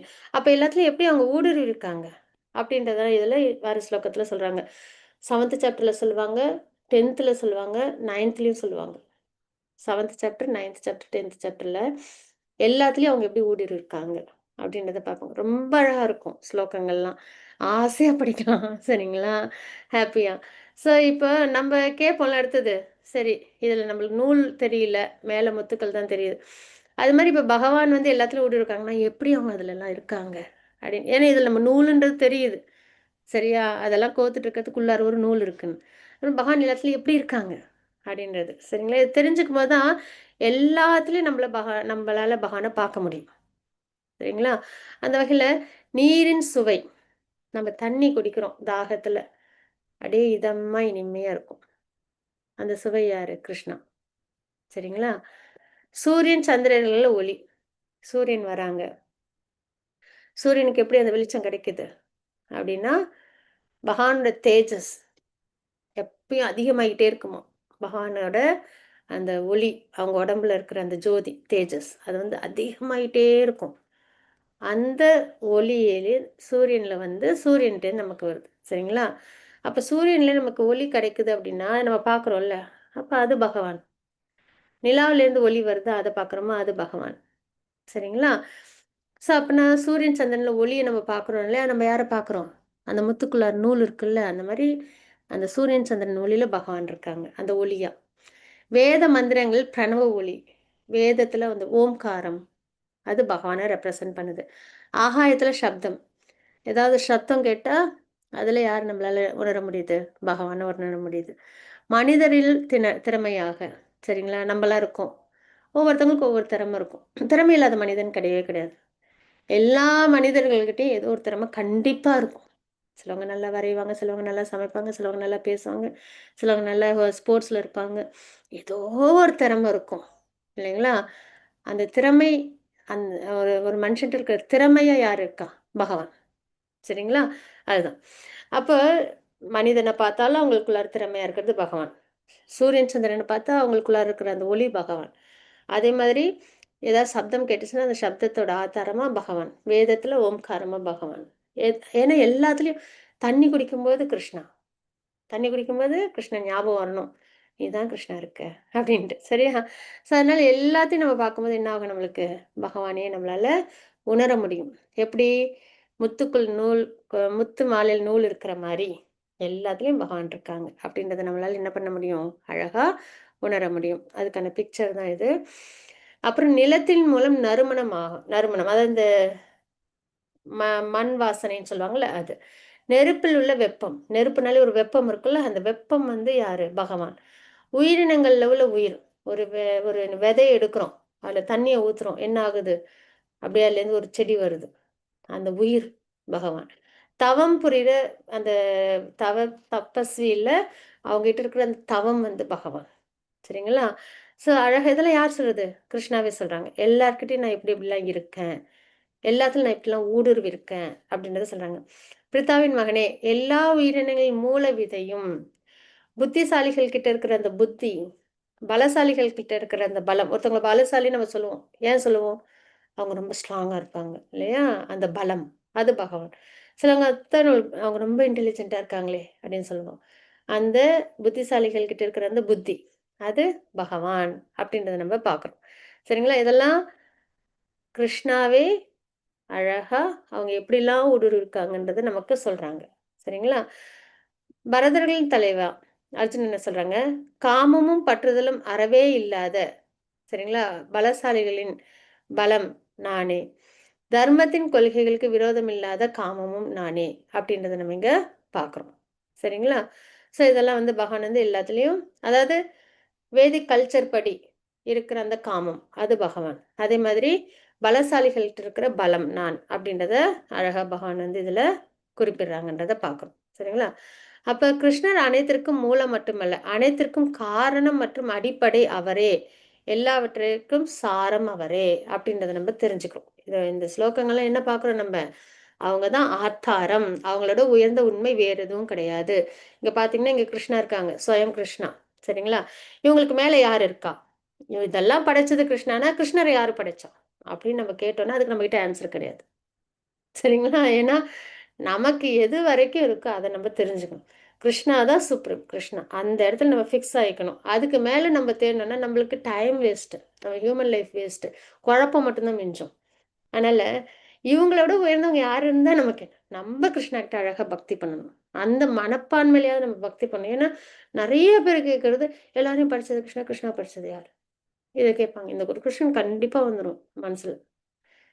10 பேர்ட்ட பேசணும் 4 பேராவது இந்த கொஸ்டின் கேட்டுருவாங்க. சரிங்களா? நம்ம என்ன பண்ணணும்னா, இவ்வளோ அழகா சுப்ரீம், அவங்களுக்கு மேல வேற யாரும் கிடையாது. அ அவங்க தான் சர்வ காரண காரணம். பிரம்மா சொல்லியிருக்காங்க. பிரம்ம சம்ஹிதால. சர்வ காரண காரணம் அப்படின்னு சொல்லிட்டு, ஈஸ்வர பரம கிருஷ்ண அப்படின்னு. ஸோ அதனால கிருஷ்ணா கிட்டேருந்து எல்லாமே வந்திருக்குன்றதுக்கு நமக்கு அழகா நம்மளுக்கு வேதம் சொல்லுது. டிவோட்டீஸ்லாம் சொல்றாங்க. நம்ம அது என்ன பண்ணணும்? அப்படியே உள்வாங்கிட்டு ஃபாலோ பண்ணணும். இப்ப கிருஷ்ணா கிட்டேருந்து என்ன ஆயிருக்கு? விரிவாக்கங்கள்லாம் வருது. சரிங்களா? காரணோதய கஷ விஷ்ணு, கர்ப்போதய கஷ விஷ்ணு, க்ஷீரோதய கஷ விஷ்ணு, இதெல்லாம் நீங்க வந்து பக்தி சாஸ்திரி படிக்கும்போது படிப்பீங்க லெவல் 5ல. இப்ப லெவல் 2ல தான் இருக்கீங்க. சரியா? ஸோ அவங்கள்ட்டேருந்து எப்படி விரிவாக்கங்கள்லாம் வருது அப்படின்றத படிக்கும்போது நமக்கு தெரிஞ்சிடும் அவங்க தான் ஆதாரம் அப்படின்றது. ஓகேவா? 7.12 ஸ்லோகம். சத்துவம் ரஜஸ் தமஸ் 3 குணங்கள். இவற்றில் எந்த வாழ்க்கை நிலையானாலும் அவை எனது சக்தியால் படைக்கப்பட்டவை என்பதை அறிவாயாக. நம்ம என்ன ஒரு லைஃப் ஸ்டைல் நம்ம லீட் பண்ணாலும் அது பகவானால படைக்கப்பட்டது. ஒரு விதத்தில் நானே எல்லாம் என்ற போதிலும் நான் சுதந்திரமானவன்.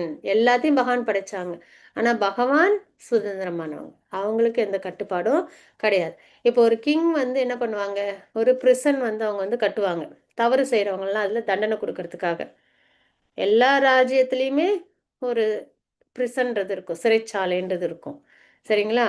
சிறைச்சாலையை கட்டினது அரசராக இருப்பாங்க, இல்லைன்னா அது கண்ட்ரியோட கவர்மெண்ட்டாக இருக்கும். அந்த சிறைச்சாலைக்கு வர அந்த கைதிகளுக்கு தான் அந்த ரூல்ஸ் அண்ட் ரெகுலேஷன்ஸை தவிர அந்த சிறைச்சாலை உருவாக்குன அரசருக்கு கிடையாது. அதில் எதுவும் பங்கு கிடையாது இல்லையா? தண்டனை அந்த பனிஷ்மெண்ட்லாம் யாருக்கு தான்? கைதிகளுக்கு தான். சரி, அது மாதிரி பகவான் தான் எல்லாத்தையும் உருவாக்கியிருக்காங்க. ஆனா பகவான் எப்படிப்பட்டவங்க, எதுலயும் சம்பந்தப்படாம இருப்பாங்கன்றதை பார்க்கிறோம். சரிங்களா? ஒரு விதத்தில் நானே எல்லாம் என்ற போதிலும் நான் சுதந்திரமானவன். நான் ஜட இயற்கையின் குணங்களுக்கு உட்பட்டவன் அல்ல. ஜட ஜட இயற்கையெல்லாம் பகவான் தான் உருவாக்குனாங்க. ஆனா ஜட இயற்கை பகவான் ஆதிக்கம் பண்ணுமானா கிடையாது. கிங் வந்து சிறைச்சாலையை கட்டுவாங்க, அது வந்து அந்த கைதிகளுக்கு தண்டனை கொடுத்து அவங்க அதுக்கப்புறம் நல்வழிப்படணுன்றதுக்காக. அதுக்காக கிங்கும் அந்த சிறைச்சாலையில போய் கஷ்டப்படுவாங்களா மாட்டாங்க இல்லையா? அது மாதிரிதான் குணங்கள் என்னைக்கு யாரும் என்ன பண்ண, பகவான் என்ன பண்ணாது, கட்டுப்படுத்தாது. பகவான் தான் குணங்களை கட்டுப்படுத்துவாங்க. மாறாக அவை எனக்குள் அடக்கம், குணங்கள் எனக்குள்ளார் அடக்கம் அப்படின்றத பகவான் வந்து குறிப்பிடுறாங்க. சரிங்களா? ஸோ இதெல்லாம் வந்து நம்ம பார்க்குறோம். அதுக்கு அடுத்த செக்மெண்ட் என்ன அப்படின்னு பார்த்தோம்னா, கிருஷ்ணரை ஏற்பது அல்லது நிராகரிப்பது. அது வரைக்கும் நம்ம வந்திருக்கோம். சரிங்களா? டைம் என்ன ஆகுது? ஓகே, இந்த ஒரு ஸ்லோகம் பார்த்துடலாம். இன்னும் 2 ஸ்லோகம் பார்த்துடலாம். சத்துவம் ரஜஸ் தமஸ் என்னும் மூவகை குணங்களில் மயங்கி இருப்பதால் குணங்களுக்கு அப்பாற்பட்ட அழிவற்ற என்னை முழு உலகமும் அறியாது. நம்ம எல்லாருமே எதுல இருப்போம், மூழ்கி இருக்கோம்? இந்த 3 குணங்கள்ல கட்டுண்டு இருக்கோம். சரிங்களா?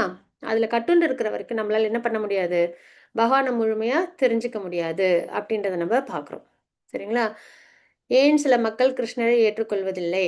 முக்குணங்களால் மயக்கப்பட்டு இவ்வாறு கிருஷ்ணரை தவறாக எண்ணுகிறார்கள். ஏதாவது ஒரு ரீசன் சொல்லுவாங்க.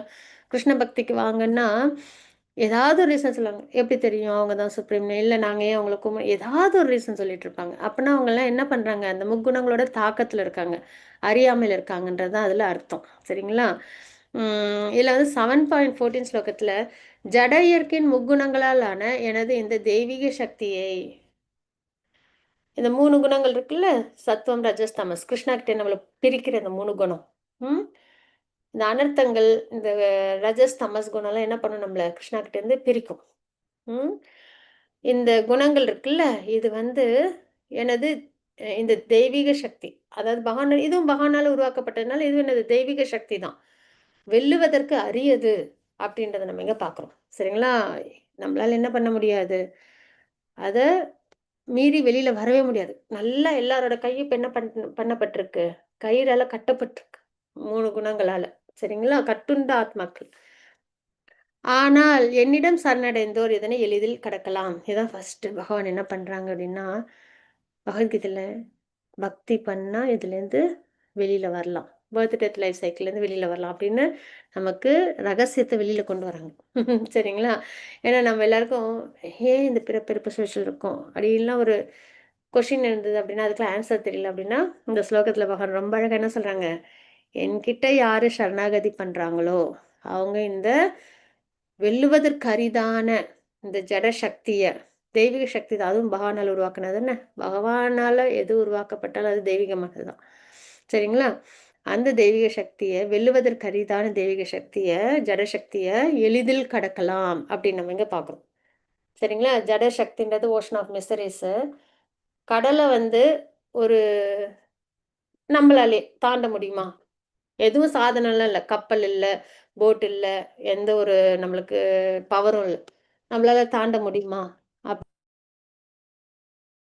அப்படின்னா, நல்ல கைக்கெல்லாம் கட்டப்பட்டு எந்த ஒரு சக்தி இல்லாம இருக்கும், தாண்ட முடியுமானா முடியாது இல்லைங்களா? அதே வந்து ஒரு கன்றுக்குட்டி, சரிங்களா, அதோட பாதத்துல பாதத்தை வச்சிருக்கு, அதுல வந்து தண்ணீர் தேங்கி இருக்கு. அதை வந்து ஈஸியா கடக்க முடியும் நம்மளால, கண்டிப்பா இல்லையா? பசு பசு கன்று இருக்கு, அதோட பாதம் இருக்கா, அதோட அச்சு, அதுல வந்து நீர் தேங்கி இருக்கு. அதை நம்மளுக்கு தாண்டத்துக்கு சிரமமா இருக்குமா அப்படின்னா கண்டிப்பா சிரமம் இருக்காது, ஈஸியா தாண்டி போயிடுவோம் அந்தாண்டு, இல்லைங்களா? ஆனா ஒரு பெரிய கடல், அதை தாண்டு அப்படின்னா நம்மளால முடியுமா? முடியாது. அது மாதிரிதான் ஜட இயற்கையின் முக்குணங்களால் ஆன என்னது இந்த தெய்வீக சக்தியை சக்தி வெல்லுவதற்கு அரியது. ஒரு பெரிய கடல், அதை நம்மளால தாண்ட முடியாது இல்ல, அது மாதிரி. ஆனால் யாரு பகவான் கிட்ட சரணாகதி பண்ணி பக்தி பண்றோமோ அவங்க அதை எளிதில் கிடப்பாங்க. எப்படின்னா இந்த பசு ஒரு கன்று இருக்குல்ல, அதோட பாதம் அச்சு, அதுல இருக்கிற தண்ணியை நம்ம ஈஸியா கடக்கலாம்ல, அந்த மாதிரி இந்த ஜட உலக இந்த பிறப்பிறப்பு சுழற்சிய ஈஸியா என்ன பண்ணிடுவாங்க, அவங்க கடந்து போயிடுவாங்க அப்படின்றத பார்க்கணும். யாரு பகவான் கிட்ட யாரு சரணடைஞ்சாங்களோ அவங்க. அப்ப சரணடைகிறதுன்னா என்ன? பகவான்கிட்ட பக்தி பண்றது, சரிங்களா? அதனால நம்ம என்ன பண்ணணும் அப்படின்னா நல்லபடியா நம்ம கிருஷ்ண பக்தி நம்ம வாழ்க்கையில கொண்டு வரணும். அப்ப இந்த பிறப்பிறப்பு, இந்த ஜட இயற்கை, ஜட உலக வாழ்க்கை அப்படின்றது இப்ப நமக்கு கடல் மாதிரி இருந்தாலும் அப்ப அது நமக்கு என்ன ஆயிடும், ஒரு கன்றுக்குட்டியோட பாத அளவுக்கு தெரியும், ஈஸியா நம்மளால கடக்க முடியும். ஹரே கிருஷ்ணா. அதுக்கு நம்மளுக்கு பரம்பரையோட அனுகிரகம், பகவானோட அனுகிரகம்லாம் வேணும். நமக்கு பகவான் பரிபூர்ணமா அனுகிரகம் பண்ணிட்டாங்க, பரம்பரையும். இனிமே நம்ம தான் என்ன பண்ணணும், தாண்டணும் பக்தி பண்ணி, சரிங்களா? அது நம்ம நல்லபடியா பண்ணுவோம். வாஞ்சா கல்பதருபஷ்ய கிருபா சிந்துபய வச்ச பதிதானா பாவனே வைஷ்ணவ நம அனந்த கோடி வைஷ்ணவந்துக்கு ஜெய், ஸ்ரீல பிரபாத்க்கு ஜெய். ஹரே கிருஷ்ணா. ஏதோ ரிலேஷன் ஷேரிங்ஸ் இருந்தது அப்படின்னா அவசியம் சொல்லணும், உங்களோட அனுபவங்களை சொல்லணும், தவறுகள் இருந்தால் அதை கரெக்ட் பண்ணணும். ஹரே கிருஷ்ணா.